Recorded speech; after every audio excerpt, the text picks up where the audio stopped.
Hey guys, it's Dasha. Welcome back to my channel, and welcome to today's video, which is going to be a follow-up to the video I released earlier this week.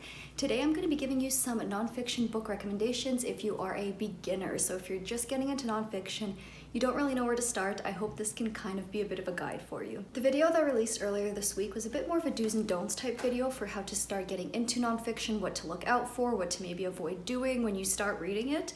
But today is definitely more specific book recommendations. I had mentioned a few in that video, but I wanted to give a few more. One thing you might notice is that obviously a lot of these are going to be books that I've talked about on my channel, and if it gets repetitive, I apologize. There are just some that I consider favorites or some that I think would be really great for beginners, so I'm going to definitely talk about some books I've talked about before. Whenever I do talk about some of those, I will link my wrap-ups where I talk about them so you can kind of see in-depth thoughts if you're looking for kind of more reviews.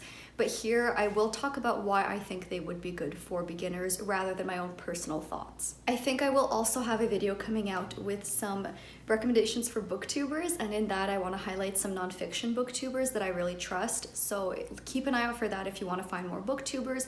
I'll link maybe a couple down below, as well as some videos recommending nonfiction if you want to explore it a little bit further. But yes, I'm going to get into some books that I think are good for beginners. Now, nonfiction, like I mentioned in my previous video, is a huge varied subcategory of books. I don't even think it's a genre specifically, because there are genres within nonfiction. It's just more the type of book. So I can't necessarily predict something for everyone. My interests specifically typically tend to lie within history, politics, sociology.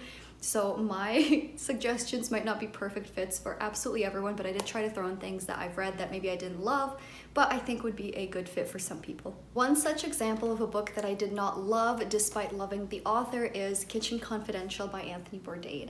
So if you do not know, Anthony Bourdain is a chef and a host of a few travel shows through CNN, if I'm not mistaken.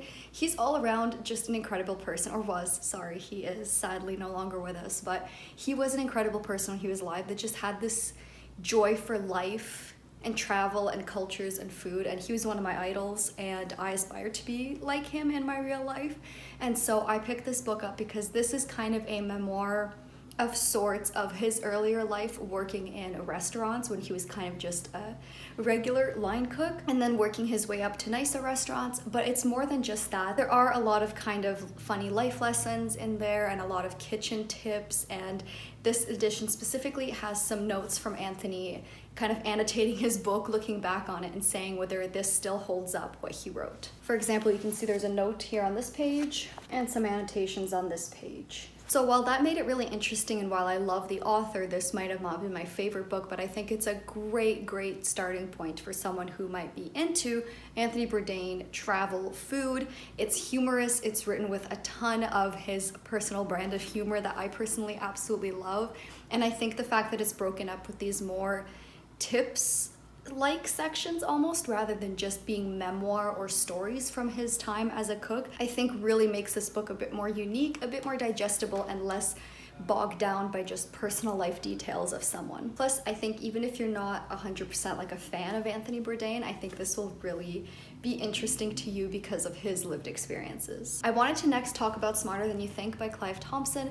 This is a set of kind of short article-like stories of ways that technology has been used to try to improve our lives. The common argument these days is that technology is kind of dumbing us down, so this author wanted to look at different instances where humans have tried to work with technology in order to improve certain aspects of everyday life. This book is really good for beginners in my opinion because it combines a lot of different aspects such as science and technology, sociology, politics, geography, and kind of takes them and makes them digestible. Because everything is kind of in this short article-like format, it makes it really easy to get through quickly. It makes it a bit more condensed rather than just one overarching story. It's kind of smaller stories with a greater theme. And to me, that's really good for nonfiction beginners because it means you can dip in and out of it. You don't have to sit down and then get lost where you were.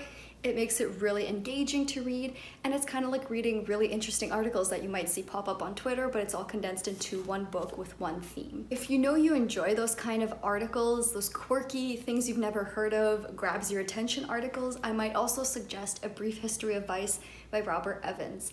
This is a close look at a lot of vices that humans have had through history, whether it be weed, alcohol, swearing, prostitution, magic mushrooms, coffee, all sorts of things. And it kind of looks at how it's evolved with society, but how society has also evolved with these vices. This is also broken down kind of by general topic. So there's going to be one chapter / section on weed, on alcohol, and it all ties up in a neat little bow.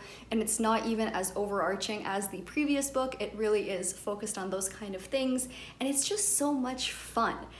You learn a lot, but you're also entertained. The author does these experiments that are just very not recommended for you to ever try, but it's fun to read about his misery while trying to do this. And it's just extremely entertaining and thought-provoking and educational all at once. And I would really recommend this literally to anyone, unless maybe you're not interested in drugs, sex, and booze. Fair enough. But if you are, even remotely, I think this is a fascinating book, and it's so easy to read and perfect for beginners for nonfiction. Now, I just realized all these next books can kind of fit into one same category, so I'm gonna dub this one.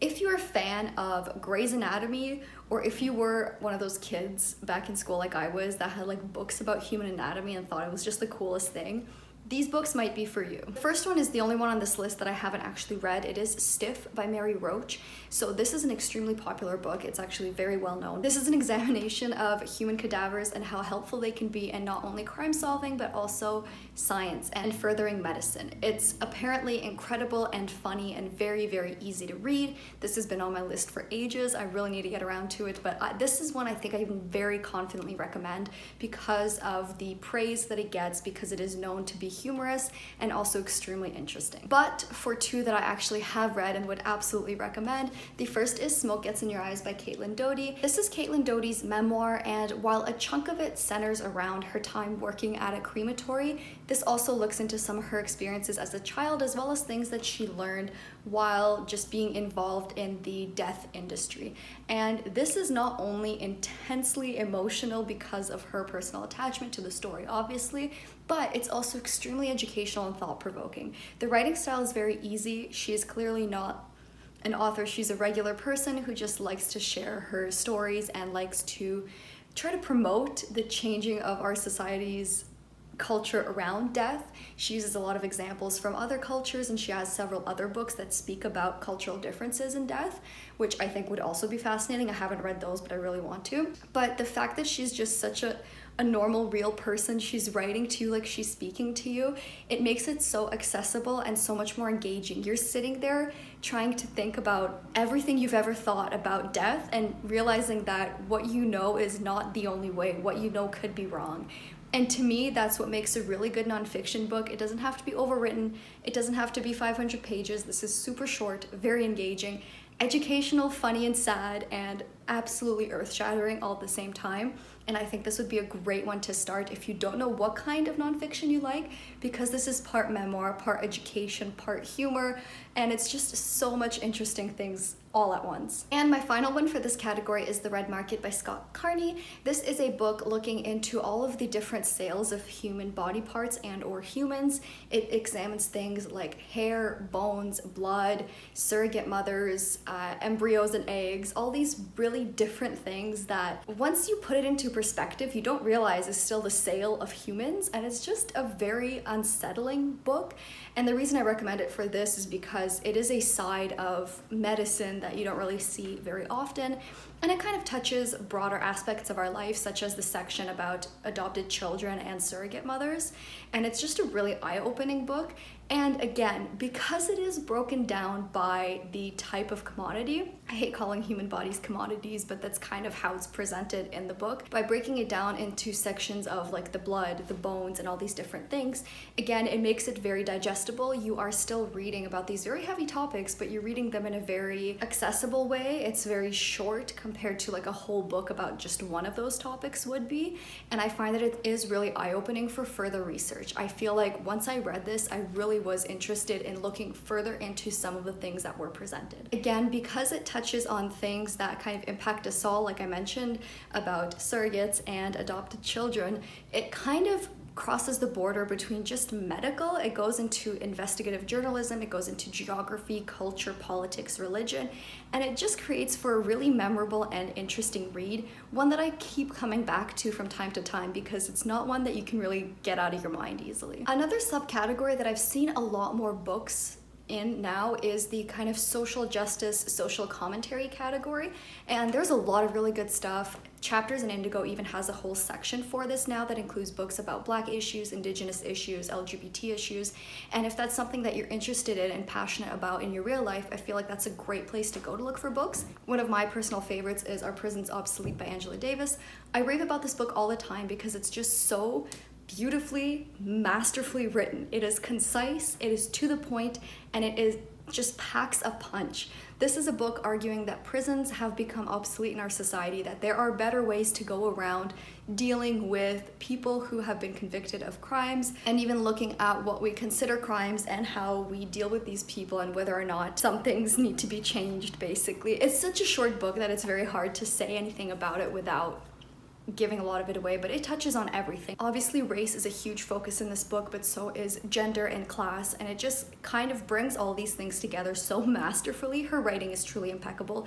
It's really, really short, and it's not overwritten in an academic sense, so I think for beginners, this would be great to kind of pick up, just further your knowledge if you are interested in social justice, especially legal and criminal reform. This is such a good foundational text to get you interested in picking up more literature surrounding this. Now, true crime podcasts and media have become exceptionally popular, and there is a wealth of true crime books out there.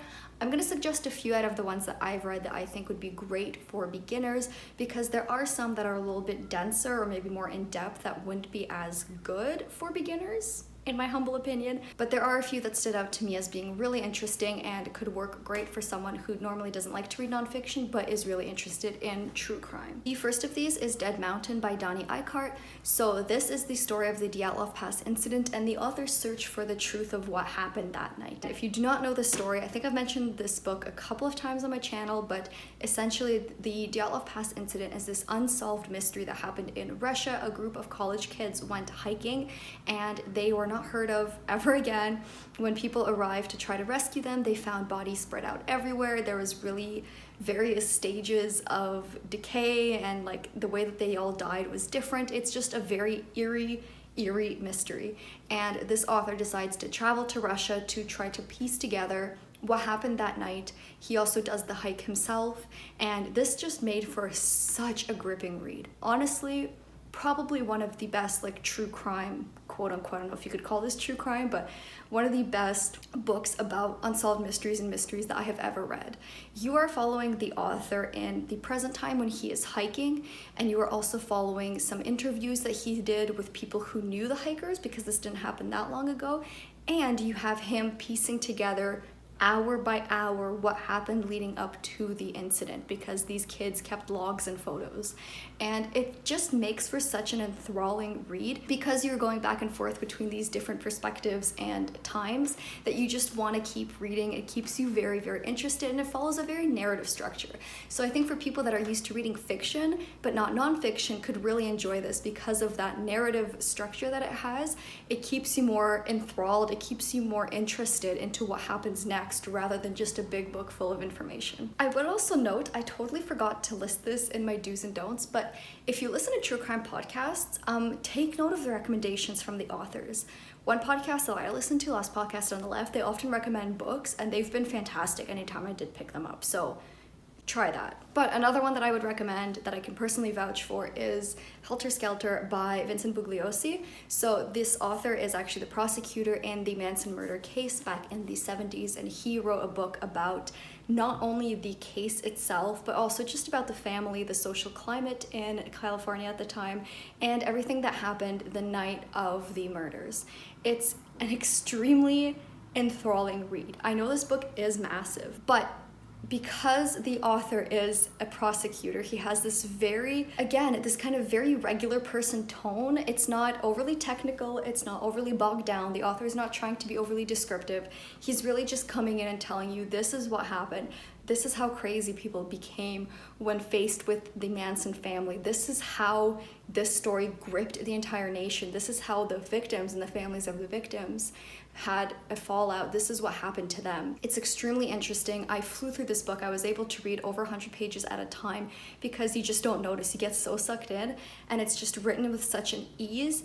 It literally is like reading a crime thriller. It's written entirely in chronological order, and it's just absolutely enthralling. A few more random ones that I don't think fit into any like category, but I really wanted to throw out here. First is Humans, A Brief History of How We Fucked It All Up by Tom Phillips. So this is a nonfiction account of humans fucking up royally during history. It is very funny, honestly. It starts with Lucy, the first primate that we found, I think the bones of, or like the oldest one.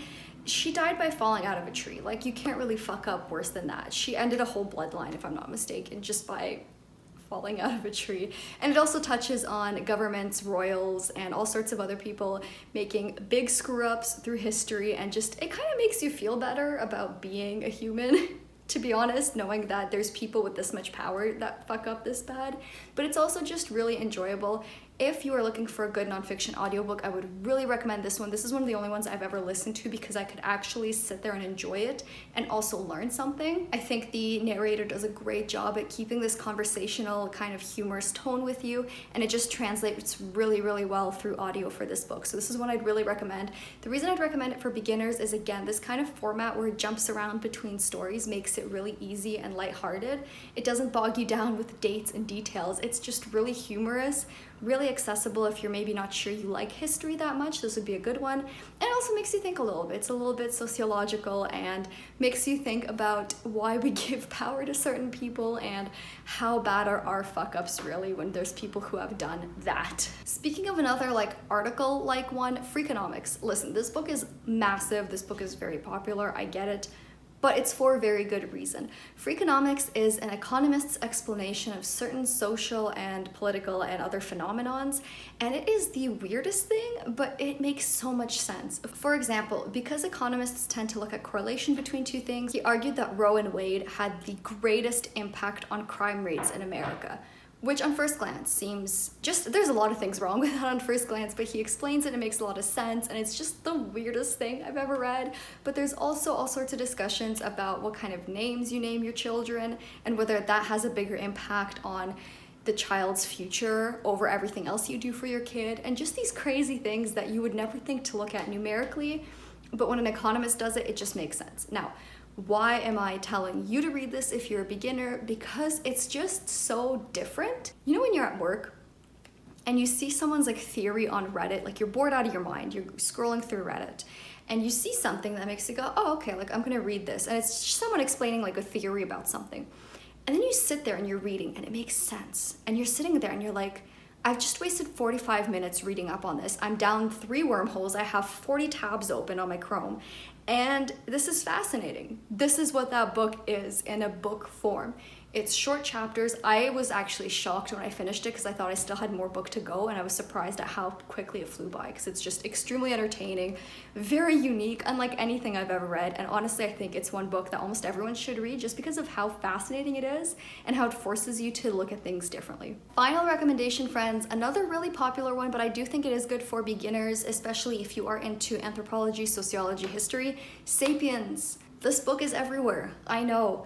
And I think it's for a very good reason. This really makes you kind of slow down. This might be a little bit more dense than some of the other ones I've recommended, but I think in terms of a good conversation starter, first of all, because a lot of people have read this book, in terms of the examinations of humanity and your own views on history and humans, it's just unbeatable. This is kind of taglined as a brief history of humanity, and that's very much what it is. He kind of gives a very large overview.